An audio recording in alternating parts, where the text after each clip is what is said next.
Olá, bom dia. Tudo bem com vocês? Hoje, com a nossa disciplina de funcionários de escola, cidadãos, educadores, profissionais e gestores, iremos estudar a unidade 5, onde fala o funcionário em primeiro lugar, cidadão, escolaridade básica e superior. E a unidade 6, o papel dos funcionários como educadores. Bom, na unidade 5, temos que mais de 200 mil escolas federais, estaduais e municipais do Brasil trabalham mais de 1 milhão de funcionários não docentes. Ou seja, são aqueles funcionários de apoio que não são professores, não têm a formação de docência. Então, podemos ver que se somarmos os que trabalham em órgãos dos sistemas de ensino, como o Ministério da Educação, secretarias estaduais e municipais, diretorias regionais, são quase 1,2 milhão de funcionários. Dizia-se há algum tempo que a maioria dos funcionários eram semi-analfabeta. Realmente, se tivesse sido feito um censo dos funcionários das escolas estaduais e municipais em 1990, certamente mais da metade não havia concluído o ensino fundamental. Hoje a situação está bem diferente. Com a aposentadoria de milhares de funcionários pouco escolarizados, com o ingresso de outros milhares por concursos públicos em que se exigiu pelo menos o ensino fundamental e com a oferta de cursos de ensino fundamental e médio na modalidade de educação de jovens e adultos. Estima-se que os 1,2 milhão de funcionários estariam assim distribuídos. Podemos ver nesse quadro a escolaridade e o número de funcionários. Com o ensino fundamental incompleto, temos mais de 250 mil. Já o fundamental, temos 350 mil. O médio, temos também 350. O profissional médio, temos 50 mil. E já o superior, 200 mil. Então, podemos ver com esse quadro que a situação hoje está bem diferente. Como vimos, antigamente eram poucos os funcionários escolarizados com o ensino fundamental completo e até mesmo o ensino médio. Então, hoje podemos ver que os funcionários estão buscando bastante essa formação como o ensino fundamental e também com o ensino médio completo e até mesmo com a faculdade, né? Com o diploma da faculdade. A escolaridade entre os funcionários de escola melhorou, como podemos ver no quadro, mas talvez nem atinja também os 8 anos. A categoria advoga que todos tenham a educação básica completa, que corresponde a 11 anos de escolaridade, ao ensino médio concluído. Então, o que a LDB prega para todos os cidadãos? Vimos que a LDB prega a educação básica, ou seja, os funcionários de escola também têm de ter como direito de cidadania e dever profissional. Então, a LDB prega a educação básica não só para os alunos, mas também como os funcionários de escola, né? O artigo 22 tem por finalidade desenvolver o educando, assegurar-lhe a formação como indispensável para o exercício da cidadania e fornecer-lhe meios para progredir no trabalho e em estudos posteriores. Então, vamos ver melhor. Já o artigo 32, o ensino fundamental, como duração de 9 anos, como já vimos, é obrigatório e gratuito na escola pública a partir dos 6 anos. Terá por objetivo a formação básica do cidadão mediante, vamos ver, primeiro, o desenvolvimento da capacidade de aprender, tendo como meios básicos o pleno domínio da leitura, da escrita e do cálculo. Segundo, a compreensão do ambiente natural e social, do sistema político, da tecnologia, das artes e dos valores em que se fundamentam a sociedade. O terceiro é o desenvolvimento da capacidade de aprendizagem, tendo em vista a aquisição de conhecimentos e habilidades e a formação de atitudes e valores. Quarto, o fortalecimento dos vínculos de família, dos laços de solidariedade humana e de tolerância recíproca em que se assenta a vida social. O artigo 35, que traz o ensino médio, que também é um ensino bastante importante, sendo a etapa final da educação básica, com duração mínima de 3 anos, que terá como finalidades a consolidação e o aprofundamento dos conhecimentos adquiridos no ensino fundamental, possibilitando o prosseguimento de estudos. Segundo, a preparação básica para o trabalho, a cidadania do educando, para continuar aprendendo a modo de ser capaz de se adaptar com flexibilidade e novas condições de ocupação ou aperfeiçoamento posteriores. Então, o ensino médio é a preparação para o futuro, né? O aprimoramento do educando como pessoa humana, incluindo a formação ética, o desenvolvimento da autonomia intelectual e do pensamento crítico. E o último, a compreensão dos fundamentos científicos tecnológicos dos processos produtivos, relacionando a teoria com a prática, no ensino de cada disciplina.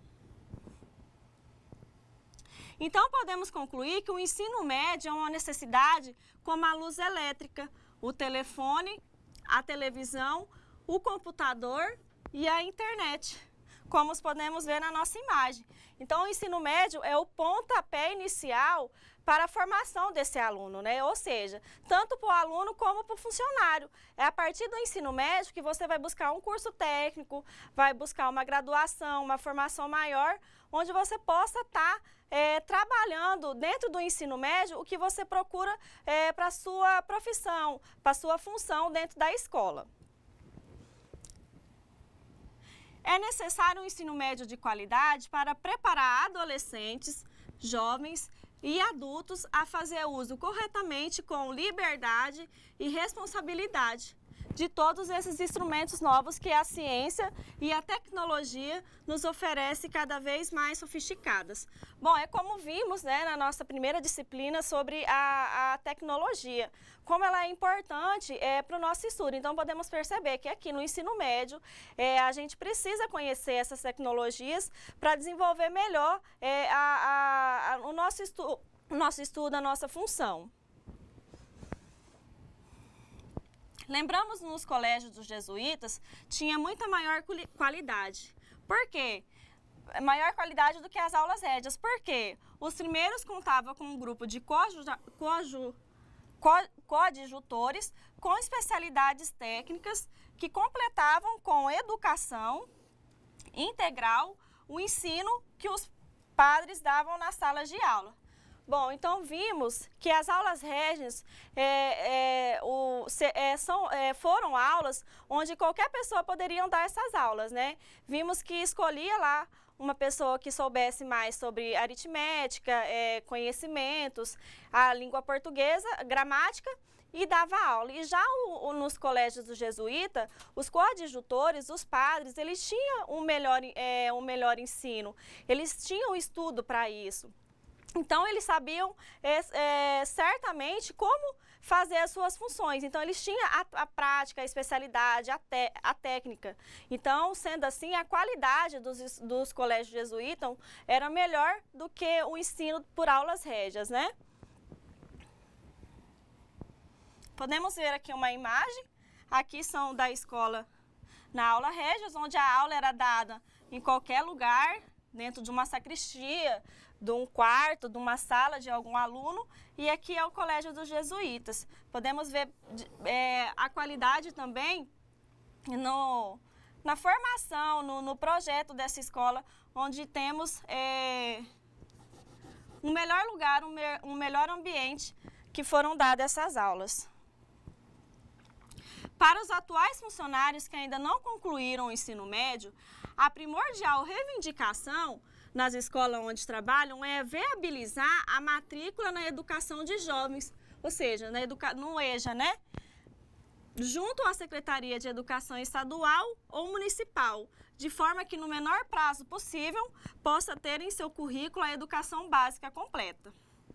É como falei aqui, né? O ensino para jovens e adultos tem educação do EJA, né? Que é o ensino de jovens e adultos. Então, eu pergunto para vocês, concluindo o ensino médio, acabou a caminhada para a cidadania? Vocês estão buscando esse curso pró-funcionários para quê? Para que vocês acham que vocês estão buscando esse curso? Porque vocês foram pedidos pelas diretoras da escola ou porque vocês buscam mesmo a caminhada para a cidadania? Vocês buscam em querer aprender mais, em querer, a partir do curso técnico, depois você pode também buscar uma faculdade, um curso superior? Então, eu pergunto para vocês, concluído o ensino médio, acabou a caminhada da cidadania? Não, podemos ver que não. São necessários mais dois avanços. O da profissionalização, que é o nosso caso, onde vocês estão buscando, que é, no caso, a matrícula em um curso profissionalizante de nível médio, que capacite o funcionário em uma das 4 identidades, que já conhecemos, né? O curso em técnico de alimentação, em técnico de gestão escolar, técnico em multimeios didáticos e técnicos em manutenção de infraestrutura e meio ambiente. E o da formação superior, o nível superior à faculdade, né? Então, podemos ver que a caminhada não termina somente aqui. Vocês buscam o curso profissionalizante e, em seguida, vocês têm o caminho também de seguir o curso superior, que é bastante importante para quem está buscando uma melhoria de salário, uma melhoria no reconhecimento pessoal dentro da função que você faz. Você reparou que já existem cerca de 200 mil funcionários não docentes que têm diploma de graduação superior? Vocês, no âmbito da escola onde vocês trabalham, vocês conseguem enxergar que tem pessoas que antes eram funcionários de escola e agora são professores, buscam uma capacitação maior? Seria interessante vocês relatar isso no seu memorial descritivo. Quantas pessoas que você conhece que antes eram funcionário não docente e a partir do momento que ele entrou no âmbito, no ambiente escolar, ele buscou essa profissionalização e o nível de curso médio. Então, relatem isso no seu memorial e vejam a importância. Ou talvez você pode até mesmo entrevistá-lo e perguntar por que ele buscou essa formação, para que foi, qual a importância dele ter buscado. Isso seria interessante vocês perceberem para até mesmo influenciarem a vocês também buscar um curso superior, né, que é bastante importante. Então, esses professores podem ser formados em administração, pedagogia, economia, letras, direito, história, geografia, matemática, estatística, informática e outras graduações. A maioria deles ingressou na carreira de funcionários sem escolaridade superior. Por que se submeteram a tantos sacrifícios para obter esses diplomas? Seria também pergunta interessante para vocês fazerem a essas pessoas, para poderem estar relatando no seu memorial. E também estar tirando as suas dúvidas. Por que buscar uma formação superior? Já que vocês estão buscando o curso técnico, profissionalizando, capacitando, tendo uma formação melhor para lidar dentro da sua função, mas qual seria então a importância para buscar um curso superior? Pergunte a essas pessoas que talvez você conheça e relate no seu memorial descritivo também. Eu acredito que a maioria dessas pessoas que buscaram foram por influências de ganhos financeiros. Nenhum cidadão se conforma em ficar parado em sua escolaridade. Mais conhecimentos, mais domínio da ciência e da cultura, podendo até se habilitar a uma troca de ocupação. Então, podemos ver que são vários os fatores em que uma pessoa tem a necessidade de buscar esse nível, né, de curso médio.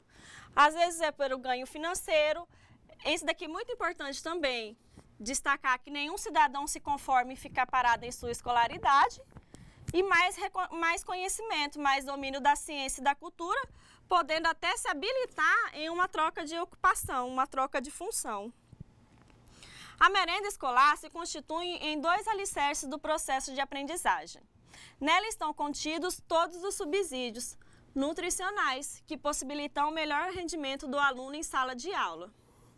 Então, podemos ver que a merenda escolar, a merendeira, tem uma função muito importante dentro do processo de ensino-aprendizagem, né?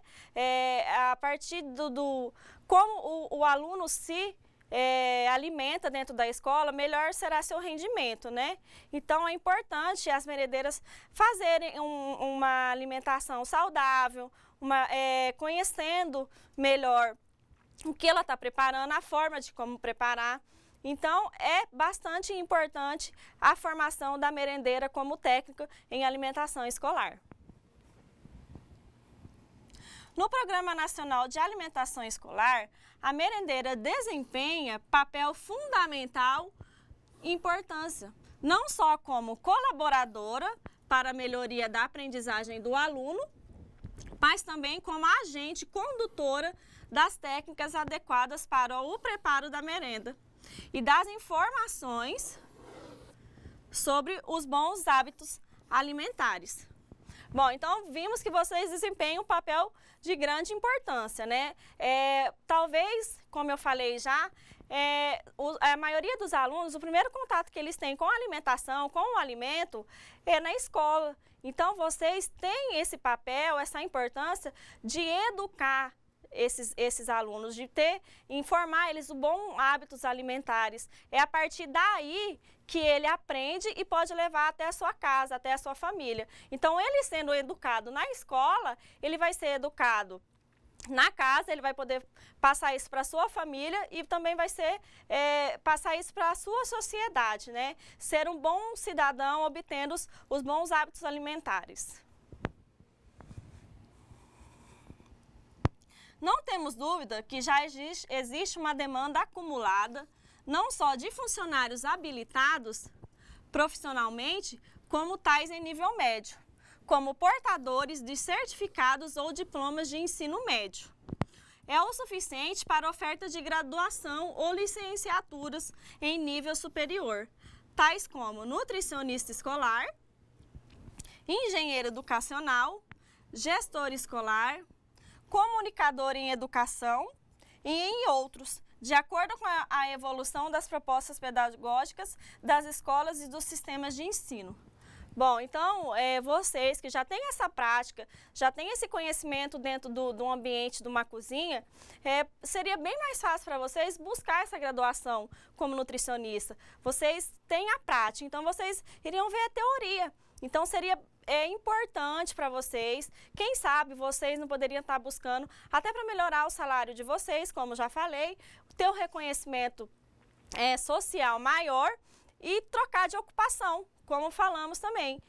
Sendo uma nutricionista, você pode trocar de ocupação. De uma merendeira, você poderia passar para uma nutricionista.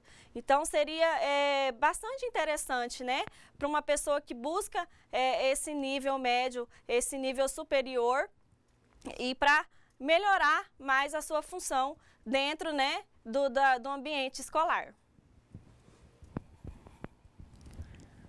Sem dúvida, a conquista da cidadania dos funcionários passa pela educação permanente. Funcionários de escola alguma, para conquistar sua cidadania, terá satisfação ou só sem se tirar completo com a profissionalização em nível médio. Então, podemos ver que nessa frase aqui é bastante interessante, né? Que funcionários de escola alguma, para conquistar a sua cidadania, terá a satisfação ou se sentirá completo com a profissionalização em nível médio. O nosso caderno, né, traz alguns conceitos. Então, vamos ver alguns conceitos onde a gente aborda durante o texto que o autor nos traz. Então, nós vamos conhecer melhor esses conceitos. Qualidade. A palavra qualidade hoje é usada em relação a todos os bens e serviços. Existe a manteiga de maior ou menor qualidade, a roupa, o feijão e arroz, que são classificados em tipo 1, 2 e 3. O avião, como exemplo, tem a primeira classe e a classe econômica, de acordo com a qualidade dos serviços e do conforto da poltrona. As escolas também têm umas mais qualidades do que as outras. Em geral, as dos bairros centrais ou de classe média têm mais qualidade do que as das periferias ou da zona rural. Professores mais bem formados e mais experientes. Bibliotecas mais sortidas, prédios mais bem cuidados. Dizem que as escolas privadas ou particulares têm mais qualidade que as públicas. E entre as públicas, as federais são melhores que as outras. Já nas universidades, é o contrário, as públicas têm mais qualidade que as particulares. Mas afinal, o que é qualidade? O que vocês entendem por qualidade de ensino? Qual é a sua visão perante a escola que você trabalha?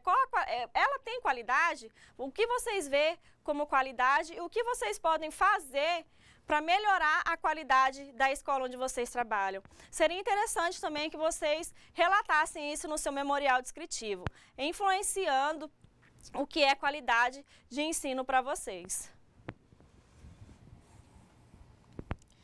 Aqui eu pergunto novamente, por uma educação de qualidade.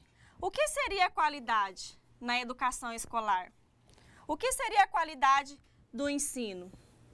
Então, são perguntas que eu gostaria que vocês relatassem no memorial descritivo de vocês, tendo a visão da escola onde vocês trabalham. O que vocês poderiam fazer para melhorar essa qualidade, que eu acredito que vocês estão fazendo agora, que é buscando a profissionalização pelo profuncionário, que eu tenho certeza que com esse desempenho de vocês e buscando isso, vocês estarão contribuindo para essa qualidade do ensino da escola de vocês. Então, vocês estarão melhorando a educação, o ensino, buscando essa formação. A LDB, Lei 9.394 de 96, foi objeto de grandes disputas ideológicas entre 1989 e 1996. Ela se originou de um projeto do deputado Otávio Elício, de Minas Gerais, que se inspirou em discussões acadêmicas, principalmente do educador Demerval Saviani. Então, aqui temos o conceito da LDB, né? A LDB, ela regula as diversas etapas e as modalidades do ensino, como a creche, a pré-escola, o ensino fundamental, o ensino médio, a educação especial, a educação de jovens e adultos e a educação à distância, sendo também a educação indígena, a educação superior. Há 2 capítulos sobre os profissionais da educação e o financiamento do ensino público. Bom, como eu falei para vocês, na nossa carta de navegação tem a referência, né, bibliográfica da LDB. Seria interessante que vocês olhassem, que vocês dessem uma lida para estar se informando sobre a LDB, que é bastante importante e que vocês podem usar ainda muito para a formação de vocês. Outro conceito que o nosso caderno traz é sobre os coadjutores. Vimos, né, no capítulo passado sobre o ensino dos colégios jesuítas, onde traz o coadjutor. Então, o coadjutor significa o que ajuda ou trem desempenhar uma ação. É sinônima de auxiliar, é próxima a de suporte, apoio. Um exemplo que temos é o piloto. Dirige o voo de uma aeronave, ele é o comandante. Para ajudá-lo, existe o copiloto. Já as comissárias atendem os passageiros durante o voo. Não só auxiliares do comandante ou do piloto, exercem outra ação. O copiloto está escalado para substituir o comandante em seus impedimentos. Então, podemos ver que a palavra coadjutor significa ajuda, né? Ele desempenha uma ação, então ele tinha a função de apoio. Ele simplesmente apoia em sua função. Os funcionários de escola não são professores, não podemos destacar isso, nem seus substitutos, mas são educadores.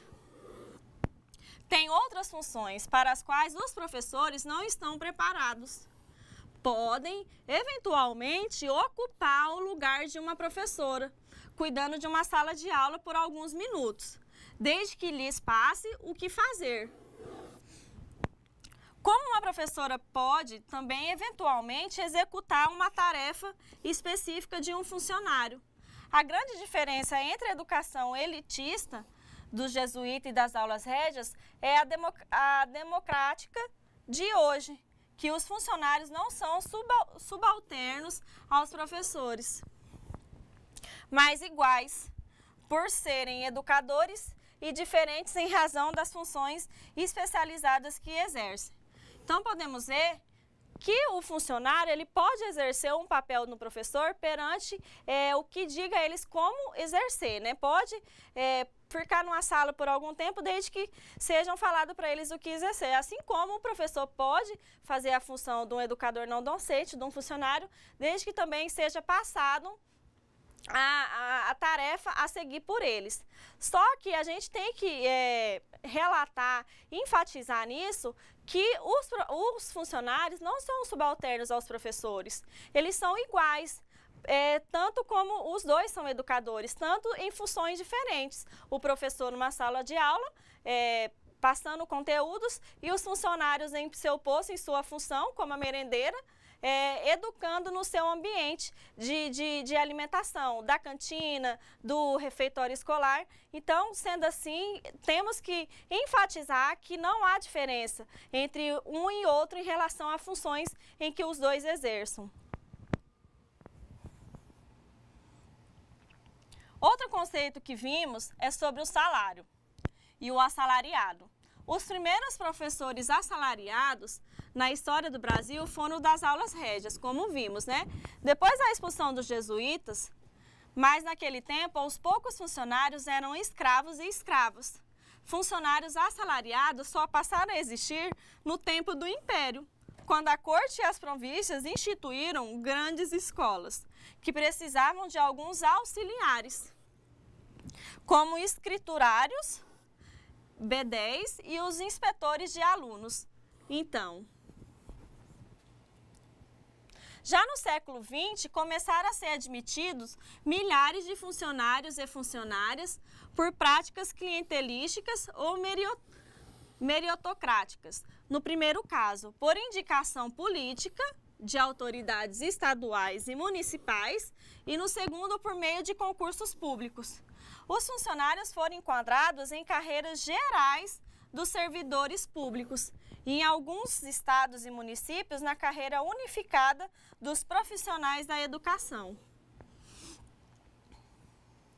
Se os salários dos professores são reconhecidamente baixos, imagine os dos funcionários.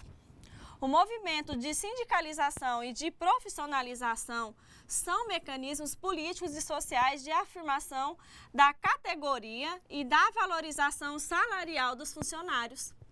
A unificação sindical com os professores também é um passo para a valorização geral dos educadores. Mas tanto os funcionários nas escolas quanto suas lideranças nos sindicatos precisam se colocar ao lado dos professores, na luta sem qualquer complexo de subalternidade ou inferioridade.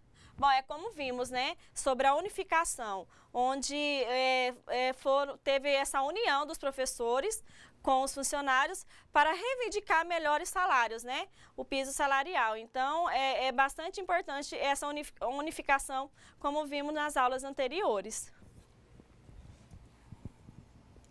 Bom, e na nossa unidade 6, nós vamos aprender o papel dos funcionários como educadores. Então, eu destaquei aqui que todos são educadores. Podemos ver nessa imagem, então, que a pessoa que faz a limpeza, a merendeira, a professora e até a pessoa de serviços gerais estão juntos para ser educador. Então, todos são educadores? Então, vamos conhecer melhor. Até que ponto funcionários e funcionárias da escola são educadores? Eu pergunto para vocês, até que ponto vocês acham que são educadores?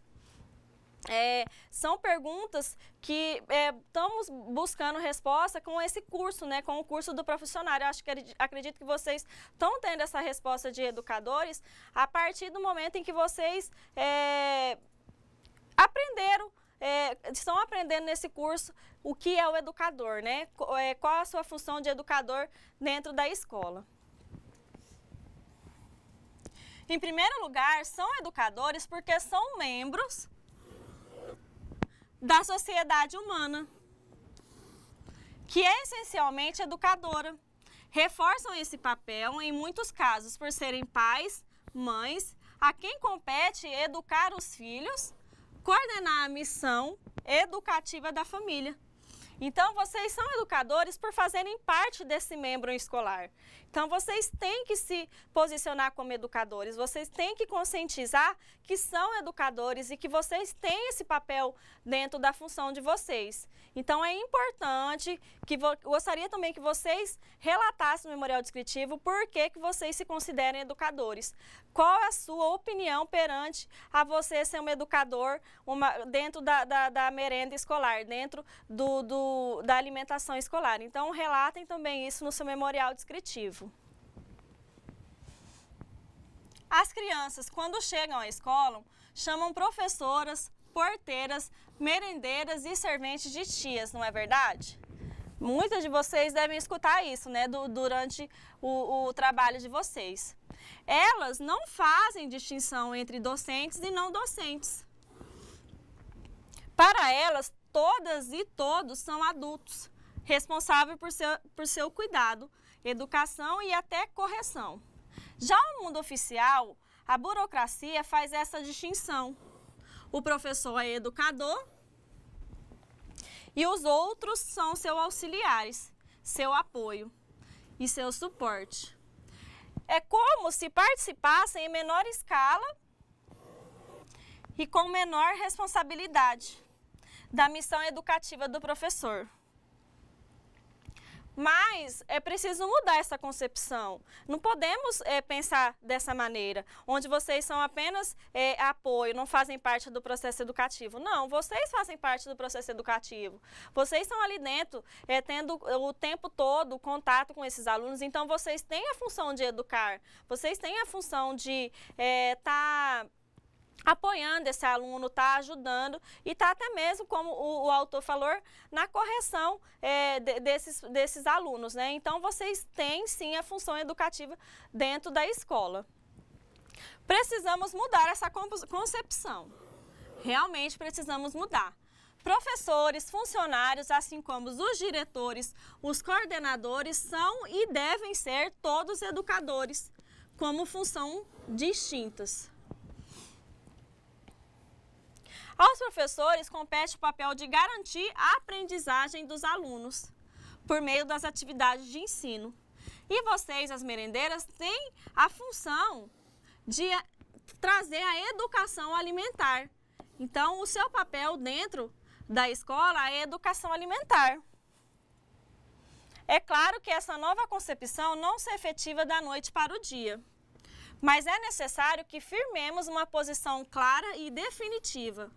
Não é o diploma de professor que o torna educador, mas o seu compromisso com o aprendizado do aluno, a atitude diante dos valores, a perícia em se atualizar constantemente no domínio de seus conhecimentos.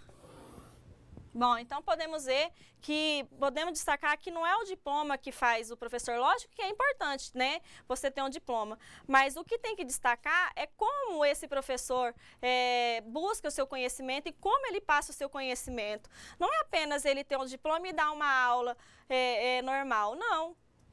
Ele tem que ter uma boa aula, ele tem que atualizar sempre, tem que buscar sempre esse conhecimento. E assim é dentro da função da merendeira. Não é porque você é merendeira, você tem que chegar lá e fazer uma merenda qualquer, não. Você tem que saber que você está ali para mostrar seu melhor, para você dar o melhor para os alunos. Pensar que você é uma educadora e tem que se destacar perante a isso. Então, é importante que essa concepção seja efetiva. Temos de aprofundar a descrição da identidade dos funcionários como educadores escolares. Vejamos cada uma das habilitações propostas no profissionário. Técnicos em alimentação escolar ou educadores alimentares? Bom, então qual que é? Técnico em alimentação escolar ou educador alimentar? Vocês que estão buscando isso, vocês têm que identificar qual que é a sua função. Técnicos em gestão escolar ou educadores da democracia? Técnicos em multimeios didáticos ou educadores da comunicação? Técnicos em manutenção da infraestrutura escolar ou educadores ambientais? Eu acredito que seria melhor e mais interessante ser chamado como educador alimentar, né? Lógico que você vai ter a técnica em alimentação, mas seria melhor e mais interessante para vocês ser educadores alimentares.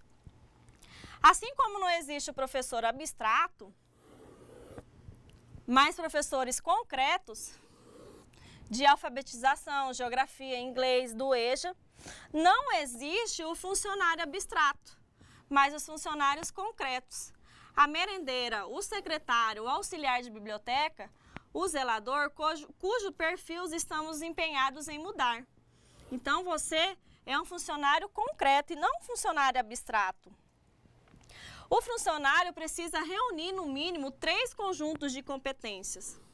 O da especialista, num determinado campo de conhecimento, que no nosso caso é a nutrição. O de habilitado na metodologia da sua função educativa específica, que é o de educador escolar. E alguém preparado e comprometido com a educação e com a proposta pedagógica da escola onde atua. Então, precisamos buscar essas 3 competências, né? Esses 3 conjuntos de competência. O de ser especialista, que é o conhecimento técnico, né? Que é a nutrição. O de habilitado em metodologia da sua função educativa específica. E o de educador escolar, que esteja ligado com a proposta pedagógica da escola. Você percebe que ser funcionário como educador escolar é muito mais do que sorrir no atendimento aos alunos e aos pais. Ser sensível aos problemas das crianças e dos adolescentes. Ser solícito no cuidado com os estudantes e com os diferentes espaços escolares. Então, eu pergunto para vocês, você percebe que ser funcionário como educador escolar é muito mais do que sorrir no atendimento aos alunos e aos pais, ser sensível aos problemas das crianças e dos adolescentes e ser solícito no cuidado com os estudantes e com os diferentes espaços escolares.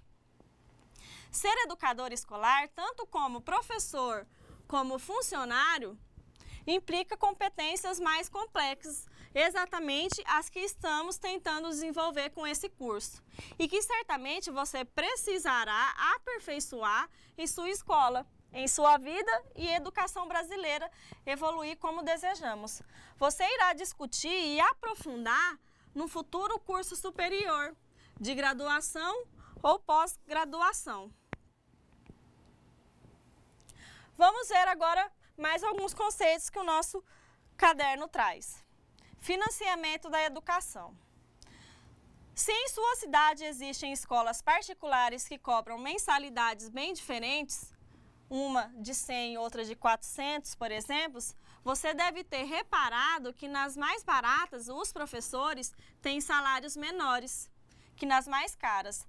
Até os salários dos poucos funcionários de ambas também têm diferenças, embora menores. Simplesmente porque o salário dos trabalhadores em educação provém da receita de cada escola, não é? No caso das escolas públicas, a coisa funciona de maneira semelhante. Se a arrecadação de impostos de um estado ou município é muito maior que a de outra, em relação a um número igual de matrículas, o governo mais rico poderá pagar salários mais altos. Então, podemos ver essa diferença, né? Temos aqui um exemplo. o salário de professores e funcionários de São Paulo e de Roraima é maior do que o da Bahia e do Pará.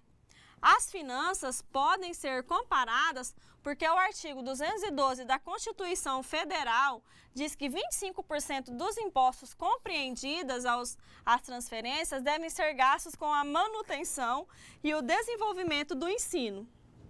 Ora, o artigo 69 da LDB acrescentou duas coisas. Primeiro, que o percentual mínimo é de 25%, mas pode ser aumentado pela Constituição de cada estado ou lei orgânica de cada município. Segundo, que esses impostos vinculados à MDE só podem ser gastos no ensino público. Então, podemos ver aqui essa diferença, né, de um salário do professor, de um funcionário de estado para o outro. Sindicato. O valor dos salários nas empresas privadas não depende somente do seu faturamento, da receita da venda de produtos ou da oferta de serviços. Os trabalhadores organizam-se em sindicatos e lutam até mesmo com greves para arrancar uma melhoria salarial dos patrões. Nas instituições públicas, também é importante a organização dos servidores. Na área de educação, a vinculação de verbas à MDE facilita a luta de professores e funcionários. Então, os sindicatos, na verdade, servem para essa luta dos professores em melhor reivindicações para eles, né, para a profissão deles. Constituição. Todos os países têm constituições. Elas são a lei maior, que seria a Carta Magna, como foi chamada pela primeira na Inglaterra 8 séculos atrás. No Brasil já tivemos 6 constituições. A primeira foi a do Império Autogardo do Dom Pedro I em 1824. A segunda, a da Primeira República em 1891. A terceira, a de 1934, após a Revolução de 1930, e o Movimento Constitucionalista de São Paulo em 1832. A quarta, a de 1937, chamada do Estado Novo. A quinta, de 1946, que restaurou a democracia após a ditadura de Getúlio Vargas. A sexta, a de 1967, que regulou a ditadura militar. Estamos agora na sétima, a chamada Constituição Cidadã, promulgada em 5 de outubro de 1988, que já sofreu 50 emendas. Ela tem 10 artigos especialmente dedicados à educação, a do 205 ao 214. O 208 é talvez o mais importante, porque dispõe sobre as garantias do Estado, que são elas: a educação infantil para crianças de até 5 anos, a educação básica, obrigatória e gratuita para as crianças e para os que não concluíram na idade própria, a progressiva universalização do ensino médio gratuito, a educação especial para os portadores de deficiências, o ensino noturno regular e o programa de material didático, como alimentação, transporte e saúde para os alunos do ensino fundamental. Bom, tudo isso é muito bonito, mas só se torna realidade se existissem recursos financeiros públicos suficientes e se os cidadãos reivindicam e organizam-se em luta para efetivar seus direitos. Então, isso tudo é muito bonito no papel, né? Mas quando vão pôr em prática, não existe isso. Então, é como o autor fala, que se reivindicam e se organizam em luta para efetivar esses direitos, onde temos como direito. Temos também educação superior. No mesmo artigo 208 da Constituição Federal, garante-se o acesso aos níveis mais elevados do ensino, da pesquisa e da criação artística, segundo a capacidade de cada um. Ou seja, depois da educação básica, os cidadãos brasileiros contam com as instituições de educação superior com cursos de graduação e pós-graduação, especialização, mestrado e doutorado. Para entrar num curso superior, precisamos provar essa nossa capacidade, seja por meio da própria conclusão do ensino médio, ou seja pela aprovação num concurso seletivo, o vestibular. Bom, pessoal, então, o que tínhamos para ver na aula de hoje era isso, né? Onde a nossa importância maior dessa disciplina, desses capítulos hoje, é sobre não terminar a caminhada apenas com o curso profissionalizante, né? Ou ensino médio completo. É importante que também vocês buscam o curso superior para melhorar a função de vocês, para o reconhecimento, para o melhor salário e para se tornarem educadores efetivados do ambiente escolar. Eu trago algumas atividades para vocês. A primeira é sobre a LDB, onde ela prega para todos os cidadãos a educação básica, onde os funcionários de escola também têm de ter como direito de cidadania e dever profissional. Mas, afinal, o que ela tem por finalidade? É o que destacamos, né? Qual que é a finalidade da LDB para os cidadãos? O segundo, o ensino médio é uma necessidade como a luz elétrica, o telefone, a televisão, o computador e a internet. Por que se faz necessário ter um ensino médio de qualidade? É o que vimos também e acredito que vocês não terão dificuldade para responder. A terceira, em relação aos funcionários como cidadãos, marque verdadeiro ou falso. Os colégios jesuítas tinham maior qualidade que as aulas régias, porque os coadjutores tinham especialidades técnicas em que completavam com educação integral o ensino. B. O ensino médio é o último passo para a caminhada da cidadania? C. São necessários mais dois avanços, o da profissionalização em nível médio e o da formação em nível superior. D. Os funcionários de escolas não são professores nem seus substitutos, mas são educadores. Tem outras funções para as quais os professores não estão preparados. A quarta e a última, no papel dos funcionários como educadores, marca a alternativa incorreta. A. São educadores porque são membros da sociedade humana, que é essencialmente educadora. Professores, funcionários, assim como diretores, coordenadores, são e devem ser todos educadores, embora com suas funções distintas. C. Os professores competem o papel de garantir a aprendizagem dos alunos por meio das atividades de ensino. As merendeiras, a educação alimentar. D. Um professor que trafique drogas ou não tem o mínimo empenho em que os alunos aprendam é um educador? E. O funcionário precisa reunir no mínimo 3 conjuntos de competências: o de metodologia de sua função educativa específica,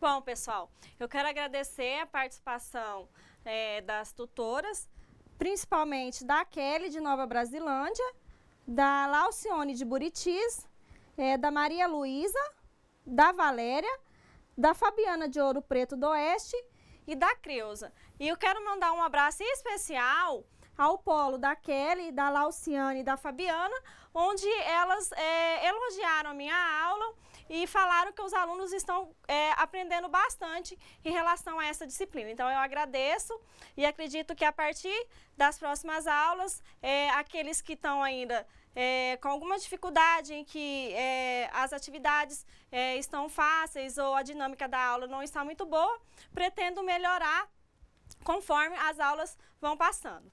Agora, vamos à nossa correção. A primeira, onde eu perguntei o que a LDB prega para todos os cidadãos, é a educação básica, né? Onde os funcionários de escola também têm de ter como direito de cidadania e dever profissional. Mas, afinal, o que ela tem por finalidade?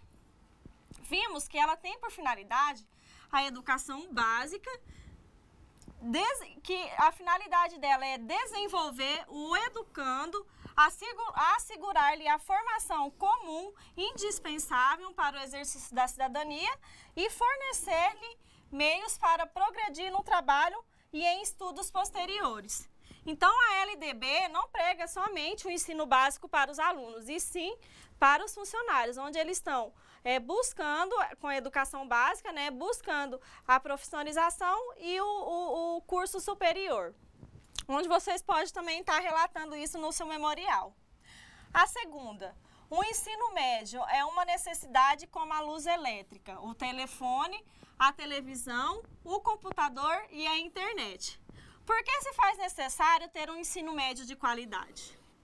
Bom, no nosso caderno traz que é necessário um ensino médio de qualidade para preparar o adolescente, jovens e adultos a fazer o uso corretamente, com liberdade e responsabilidade de todos esses instrumentos novos, né, que é a ciência e a tecnologia, que a ciência e a tecnologia nos oferecem, cada vez mais sofisticadas. É como eu falei, né, que nós vimos as TICs, como deve ser esse uso e como ela é importante, até mesmo no ensino à distância, que o ensino à distância é uma tecnologia, então devemos buscar no ensino médio essas tecnologias para auxiliar nós, no nosso conhecimento. Então, sendo assim, o ensino médio é uma necessidade como a luz elétrica e que tem a qualidade em preparar esses adolescentes, jovens e adultos. A3, em relação aos funcionários como cidadãos, marque verdadeiro ou falso. Os colégios jesuítas tinham maior qualidade que as aulas régias, porque os coadjutores tinham especialidades técnicas que completavam com educação integral o ensino. Então, vimos que essa daqui é verdadeira, né? Como falamos, que os colégios jesuítas tinham uma melhor qualidade no ensino porque eles tinham essa especialidade, tinham essa técnica. E já aulas régias não, eram escolhidos qualquer pessoas que sabiam um pouquinho a mais sobre a gramática e a aritmética, e essas aulas eram dadas em qualquer lugar, onde não tinha um ambiente preparado, como no Colégio dos Jesuítas, onde tinha uma estrutura bem preparada, alimentos bem preparados, e não, né, era diferente. Então, a qualidade do ensino era melhor no Colégio dos Jesuítas. B. O ensino médio é o último passo para a caminhada da cidadania? Bom, como vimos, essa é a falsa. Porque o ensino médio é o pontapé inicial para o curso profissionalizante e para o curso superior. Então, ele não é o último passo para a caminhada da cidadania, e sim o começo dessa caminhada, onde vocês buscam uma melhor formação para se tornarem educadores dentro do ambiente escolar. C. São necessários mais dois avanços, como eu falei, a da profissionalização em nível médio e a da formação em nível superior. Então, na verdade, também essa daqui é verdadeira. D. Os funcionários de escolas não são professores nem seus substitutos, mas são educadores. Têm outras funções para quais professores não estão preparados. Então, podemos ver que essa daqui também é verdadeira. Os funcionários da escola são, sim, educadores e eles são preparados para a sua função. Só que, na verdade, se algum dia precisar para eles fazer um favor para esse professor, ele pode sim ficar na função, desde que é passado o que eles têm que fazer. E assim, vice-versa, um professor para se exercer alguma atividade dentro da cozinha. A quarta e última. No papel dos funcionários como educadores, marca a alternativa incorreta. A. São educadores porque são membros da sociedade humana, que é essencialmente educadores. Bom, então essa daqui é incorreta, né? São educadores porque são membros da sociedade humana e que é essencialmente educadora. Por fazerem parte da sociedade humana, se encaixam sim como sendo educadores. B. Professores, funcionários, assim como diretores, os coordenadores, são e devem ser todos educadores, embora com suas funções distintas. Essa daqui também é a correta, né?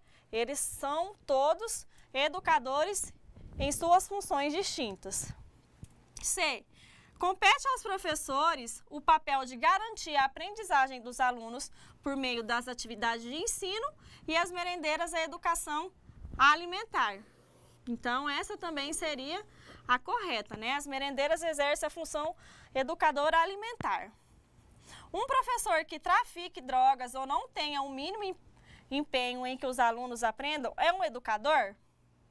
Bom, então podemos afirmar que essa daqui é a incorreta. Como falamos, um professor, não basta ele ter só o diploma, ele precisa ter um desempenho melhor dentro da sala de aula. Ele tem que levar a sério o conhecimento onde ele vai ser passado e os alunos. Então não adianta ser um mau caráter, não. Ele tem seu diploma e tem que ser uma pessoa de bom caráter. Então, na verdade, essa daqui é a incorreta, a letra D. E o funcionário precisa reunir no mínimo 3 conjuntos de competências. O de especialista no determinado campo técnico, o de habilitado na metodologia da função educativa específica e o de educador escolar preparado e comprometido com a educação e com a proposta pedagógica da escola onde atuam. Essa daqui também, a letra D. A letra E também é correta. Então, no caso, a letra D que é incorreta, onde o professor que trafique drogas ou não tem o mínimo de empenho com os alunos entre que os alunos aprendam, não é um educador. Então, essa sim é a incorreta. Bom, pessoal, então por hoje é só. Quero agradecer a todos, desejar uma boa semana, um bom estudo para vocês. Na próxima aula, eu vou buscar algumas questões que ajudem vocês a elaborar o memorial descritivo, que eu acredito que está tendo ainda muita dúvida. Então, eu vou trazer algum material onde possam auxiliar vocês a montar esse memorial descritivo e assim